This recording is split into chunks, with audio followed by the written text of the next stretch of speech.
Bahasa Indonesia. Baik, di pertemuan kali ini kita akan membahas mengenai materi menyampaikan ide melalui anekdot. Sebelum kita masuk materi, saya akan menjelaskan kompetensi dasar dan tujuan pembelajaran.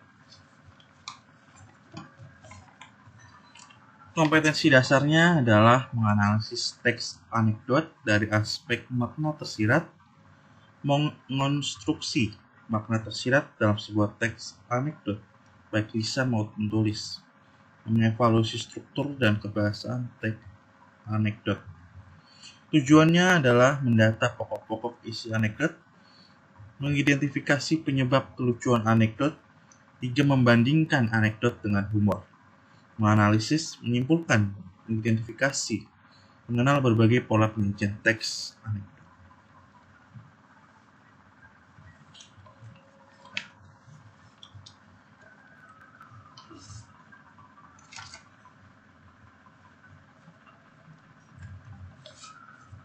Oke.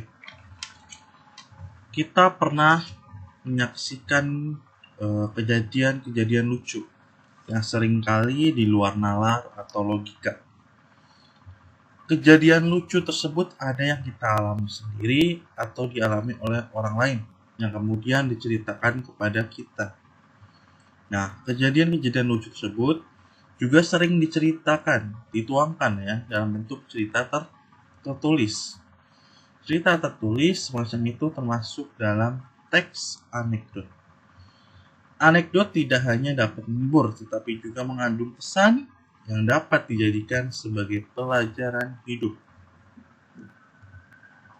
Anekdot juga seringkali dijadikan sebagai media untuk menyampaikan sindiran atau kritikan terhadap pihak tertentu.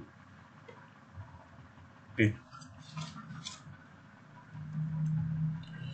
Pengertian teks anekdot. Anekdot adalah cerita singkat dan lucu ya yang digunakan untuk menyampaikan kritik melalui sindiran lucu terhadap kejadian yang menyangkut orang banyak atau perilaku tokoh publik. Ada pengertian lain bahwa anekdot merupakan cerita rekan ya yang tidak harus didasarkan pada kenyataan yang terjadi di masyarakat. Yang menjadi partisipan atau pelaku di dalamnya pun tidak harus orang penting.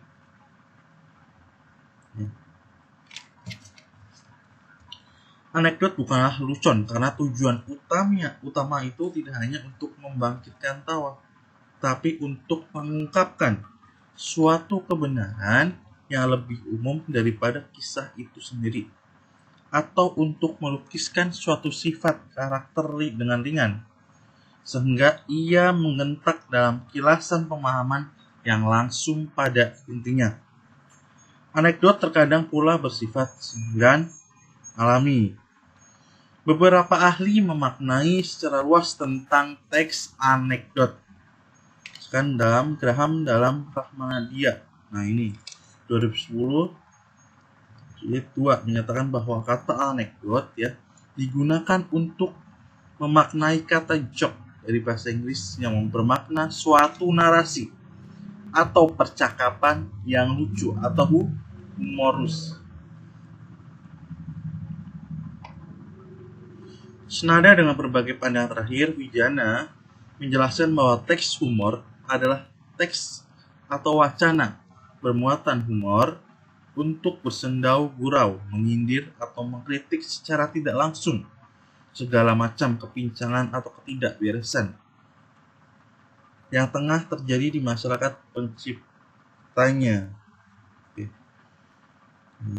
Sementara Hussein menyatakan bahwa anekdot digunakan untuk menamai lelucon atau humor dalam pengertian umum ya. Jadi teks anekdot merupakan cerita narasi ya ataupun percakapan yang lucu dengan berbagai tujuan, baik hanya sekedar hiburan atau senda gurau, sindiran atau kritik tidak langsung. Hal-hal yang aneh dan nyeleneh dapat dijadikan humor sehingga tidak menutup kemungkinan ya bahwa segala sesuatu yang ada di dunia ini berpotensi untuk dijadikan bahan lelucon. Oke, saya akan jelaskan ciri-ciri dari teks anekdot. Yang pertama adalah bersifat humor, menyindir, dan lelucon. Yang kedua, secara umum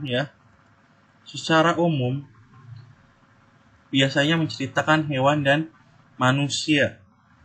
Yang ketiga, berdasarkan kejadian sebenarnya, terkadang juga berasal dari imajinasi. Yang keempat, beberapa menyerupai dongeng. Itu, ya. Yang kelima, biasanya berkaitan dengan orang-orang penting. Yang keenam, yang terakhir, memiliki tujuan tertentu atau bertujuan untuk mengkritik. Fungsi teks anekdot. Nah, pertama ada untuk menyampaikan kritik terhadap kejadian yang menyangkut orang banyak atau perilaku tokoh publik. Nah, kalau menurut saya ada dua, yaitu primer dan sekunder fungsinya. Kalau fungsi primer adalah sebagai sarana atau wahana ekspresi yang berhubungan dengan ketidakpuasan, ya, kejengkelan, kemarahan, dan sebagainya. Sedangkan sekundernya fungsinya sebagai bahan hiburan, analogi, atau contoh dalam menjelaskan sesuatu, menarik perhatian, dan sebagainya. Ya. Nah, fungsi tersebut secara langsung berkaitan dengan tujuan adanya teks anekdot. Tujuannya apa? Yang pertama, untuk menyampaikan kritikan secara tak langsung dengan cara sindiran pada layanan publik di bidang hukum, politik, lingkungan, dan sosial. Yang kedua, membangkitkan atau menggairahkan tawa untuk menghibur pembaca.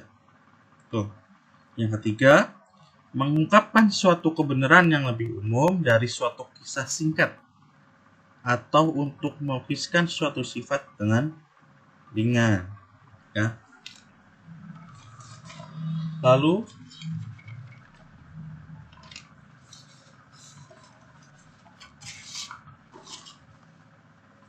jadi anekdot ini digunakan sebagai sarana kritik. Karena kritikan yang disampaikan dapat menyindir orang atau pihak yang dikritik. Jadi pihak yang dikritik bisa menyadari arah kritikan tersebut sehingga dapat melakukan perubahan-perubahan dalam kebijakannya. Nah, anekdot juga digunakan untuk menyampaikan nasihat, harus bilang bersifat humor, ya kan? Gitu.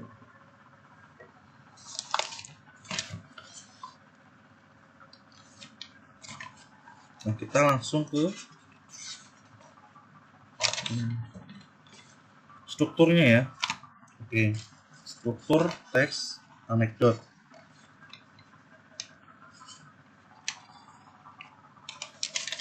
Yang pertama, apa itu?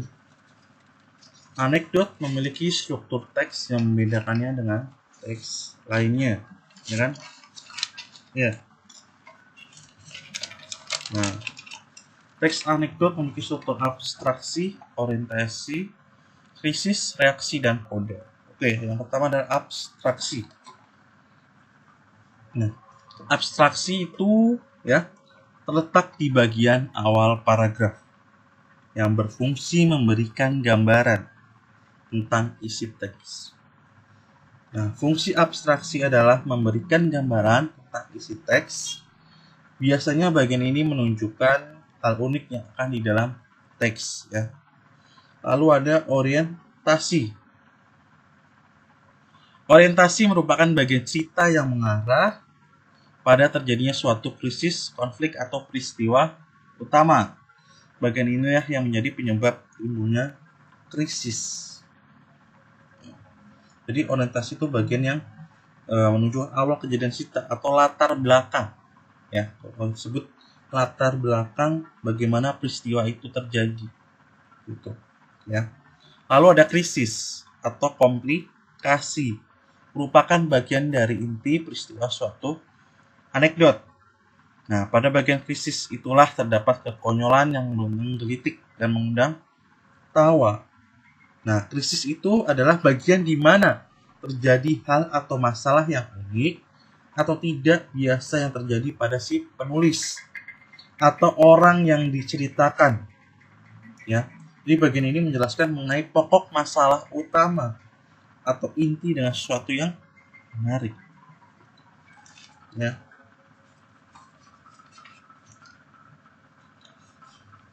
Nah, krisis itu dimaknai sebagai apa?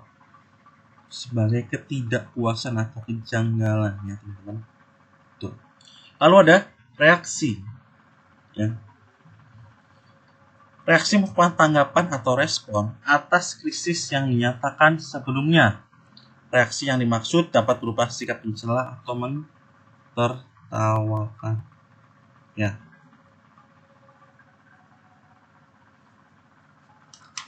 Jadi reaksi merupakan bagian bagaimana cara penulis ya atau orang yang ditulis menyelesaikan masalah yang timbul di bagian krisis tadi.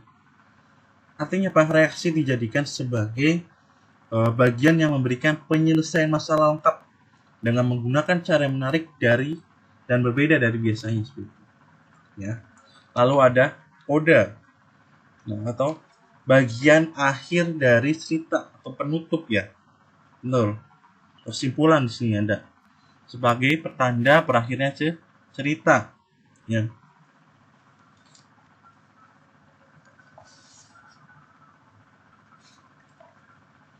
Nah, itu bisa juga memberikan kesimpulan tentang kejadian yang dialami penulis atau orang yang diceritakan.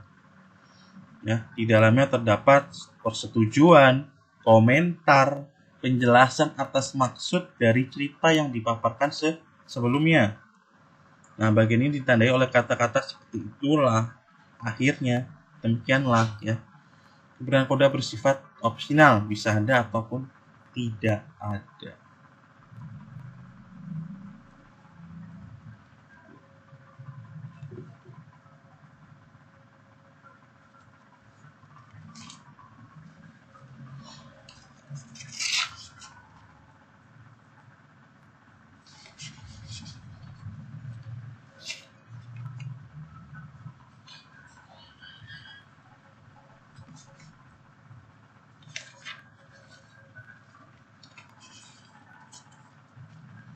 Nah, sebelum kita masuk.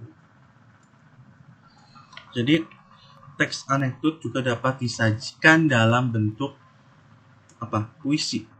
Ya, bisa. Puisi yang berisi teks anekdot juga mengandung kalimat tanya retorik. Kalimat tanya retorik itu adalah kalimat tanya yang tidak memerlukan jawabannya karena sudah diketahui oleh penanya. Ya. Selain itu, puisi memuat kalimat yang memiliki maksud mengajak dan menyuruh ya pembaca puisi untuk melakukan suatu hal. Puisi yang mengandung teks anekdot disampaikan melalui metafora. Metafora bukan cara melukiskan sesuatu dengan membandingkan dengan benda lain secara langsung tanpa menggunakan kata-kata pembanding, gitu ya.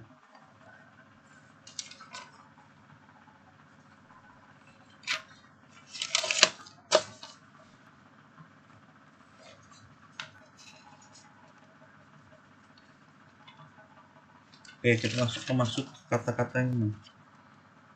Nah, ini menganalisis struktur dan kebahasaan teks anekdot. Ya.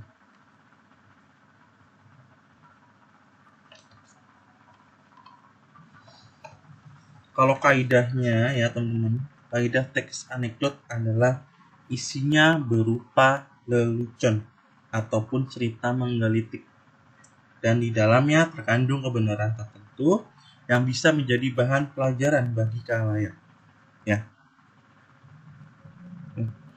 Kaidah kebahasaannya ya. Yang pertama adalah menggunakan kalimat yang menyatakan peristiwa masa lalu atau menggunakan kata keterangan waktu lampau. Ya. Lalu yang kedua, menggunakan kalimat retoris ya. Menggunakan kalimat retoris. Pertanyaan retoris ya, pertanyaan retoris adalah pertanyaan yang tidak memerlukan jawaban. Contohnya, apakah kamu meninggal hari ini? Contoh seperti itu. Ya, retoris. Lalu menggunakan konjungsi. Konjungsi yang tahu? Nah, konjungsi adalah kata hubung. Jadi kata hubung sering digunakan dalam teks anekdot, ya. Nah, kata hubung yang sering digunakan dalam teks anekdot adalah kata hubung yang menyatakan waktu, konjungsi temporal. Contohnya setelah, lalu, kemudian, sebab, akibat, itu ya. Dan misalnya maka, karena, oleh sebab itu contohnya gitu ya. Lalu menggunakan apa nih? Kata kerja aksi seperti menulis ya, membaca, berjalan. Menggunakan imperatif sentence atau kalimat perintah. Lalu menggunakan kalimat seru. Nah, analisis kaidah kebahasaan dalam teks anekdot kisah pengadilan. Tindak pidana korupsi. Nah, di sini ada unsur kebahasannya, kita lihat ya. Di sini ada ya. Masa lampau pada puncak pengadilan korupsi politik, jaksa penuntut umum menyerang saksi. Retorisnya yang tadi saya sebut, pertanyaan yang tidak memerlukan jawaban. Lalu ada penggunaan konjungsi yang menyatakan hubungan waktu, konjungsi temporal. Lalu ada kata kerja aksi, ya. Lalu ada kalimat perintah, imperatif sentence. Lalu ada kalimat seru, ya. Nah itu, ya. Oke, dalam menyusun teks anekdot ada beberapa hal yang harus ditentukan lebih dahulu. Hal tersebut adalah menentukan tema, kritik, kelucuan, tokoh, struktur, alur, dan pola penyajian teks anekdot. Yang saya sebutkan adalah langkah-langkah penulisan teks anekdot. Yang pertama, kalian harus menentukan ide pokok dalam sebuah cerita yang akan dibahas dalam sebuah paragraf. Yang kedua, mencari sumber atau bahan referensi sehingga pembahasan tentang topik teks anekdot tidak menyimpang. Yang ketiga, menyampaikan isi pesan dalam sebuah teks anekdot. Untuk pesannya bisa tersirat atau tersurat, seperti itu. Lalu keempat, menentukan jalan cerita atau alur cerita dalam teks anekdot. Yang kelima, kembangkan isi teks anekdot berdasarkan struktur teks anekdot, yaitu abstraksi tadi, orientasi, krisis, reaksi, dan kode. Ya, itu ya.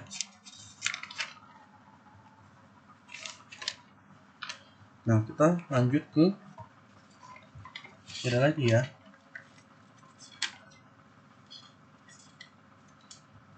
Jadi tujuan dari penulisan teks anekdot yaitu membangkitkan tawa pembacanya sebagai sarana penghibur dan pengkritik, kan?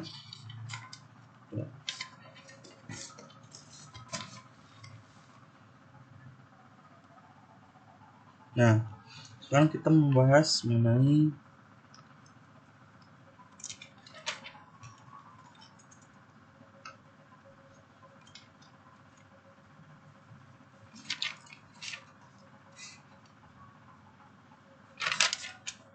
perbandingan ya. Perbandingan tadi saya bahas ya. Saya kira dulu.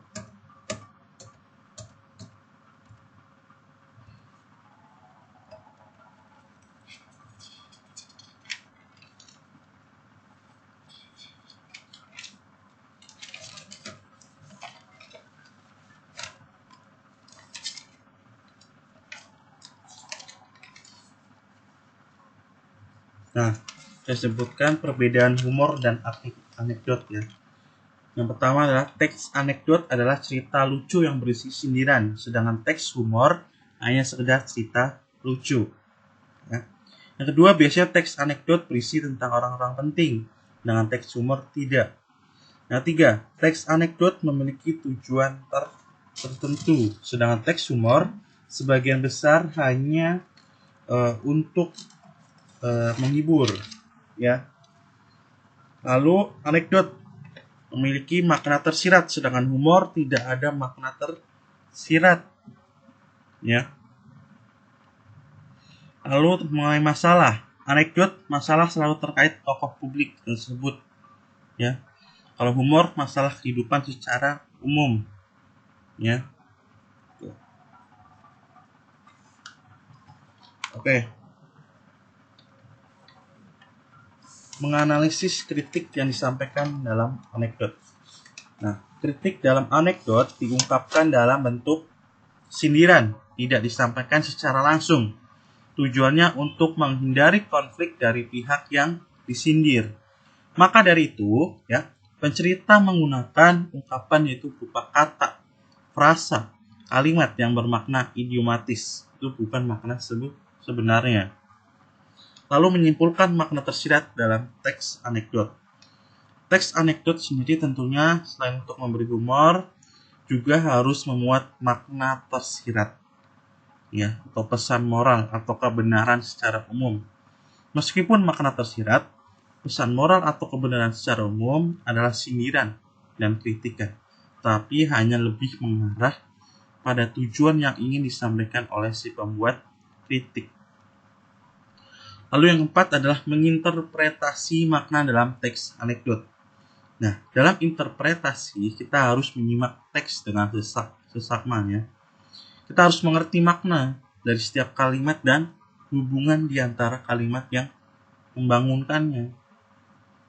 Interpretasi yang utuh dihasilkan dari pemaknaan yang utuh terhadap teks. Selanjutnya, sebagai pendalaman dari interpretasi, kita akan belajar tentang makna kata, istilah, dan ungkapan. Oke, makna kata terdiri dari makna denotasi dan konotasi. Denotasi apa? Denotasi dapat kita ketemukan dalam kamus bahasa, namun makna konotasi tidak dapat ditemukan dalam kamus bahasa. Makna konotasi adalah makna yang berdasarkan pada latar belakang emosi tertentu. Contoh ini ya, perhatikan perbedaannya. Pak Kamil memelihara 5 kambing hitam. Kedua, dia merasa sudah dijadikan kambing hitam dalam peristiwa kebakaran semalam. Kata kambing hitam, ya, pada kalimat pertama bermakna denotasi, yang artinya kambing yang berwarna hitam. Nah, kata kambing hitam dalam kalimat kedua bermakna konotasi, yaitu dipersalahkan atau dijadikan tumpuan kesalahan, seperti itu. Ya. Lalu yang kedua adalah istilah. Istilah dalam bahasa Indonesia adalah kata yang merujuk pada konsep yang khas dari bidang tertentu. Contoh, benalu artinya tanaman yang menempel pada tanaman lain dan mengambil makanan dari tanaman yang dijadikan inangnya. Suku cadang artinya komponen kendaraan yang dicadangkan untuk perbaikan kerusakan. Itu contohnya.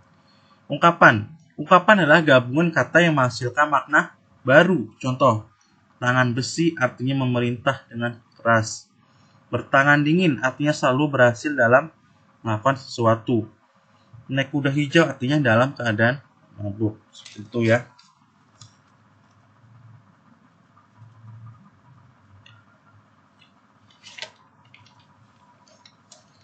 Oke.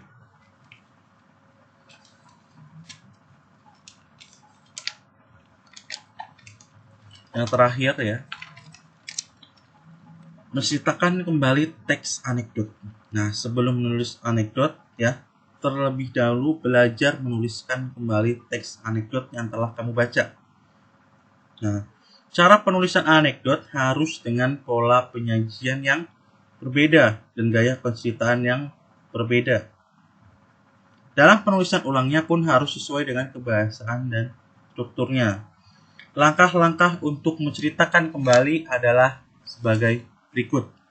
Yang pertama, membaca secara berulang-ulang cerita yang akan diceritakan kembali. Yang kedua, mencatat sisi apa saja yang terlibat di dalam cerita. Yang ketiga, mencatat tempat kejadian ya yang terdapat di dalam cerita. Yang keempat mencatat hal-hal penting atau gagasan pokok cerita. Yang kelima, menulis kembali cerita yang diceritakan dengan menggunakan bahasa sendiri. Yang keenam, membaca ulang hasil tulisan yang telah ditulis. Yang ketujuh, menceritakan kembali cerita yang telah ditulis tanpa menggunakan catatan. Lalu langkah-langkah menyusun teks anekdot. Yang pertama, menentukan topik atau ide cerita. Yang kedua, mencari bahan referensi. Yang ketiga, menentukan pesan yang akan disampaikan atau sindiran yang akan disampaikan. Yang keempat, menentukan unsur lucu, konyol, atau jengkel. Yang kelima, menentukan alur cerita berdasarkan struktur teks anekdot. Yang keenam, mengembangkan teks anekdot dengan mengembangkan strukturnya. Yang terakhir, menyunting teks anekdot. Menyunting merupakan langkah terakhir dari tahap penyusunan suatu teks termasuk anekdot. Menyunting teks anekdot adalah menyiapkan naskah siap cetak atau siap terbit. Penyuntingan dilakukan dengan tujuan untuk mendapatkan teks yang lebih baik dan terhindar dari kesalahan-kesalahan. Setidaknya ada 3 aspek yang harus diperhatikan di dalam penyuntingan, yakni aspek isi, ejaan, dan bahasa. Ya. Baik. Terima kasih atas mengenal materi ini, ya. Kita sampai jumpa di materi selanjutnya.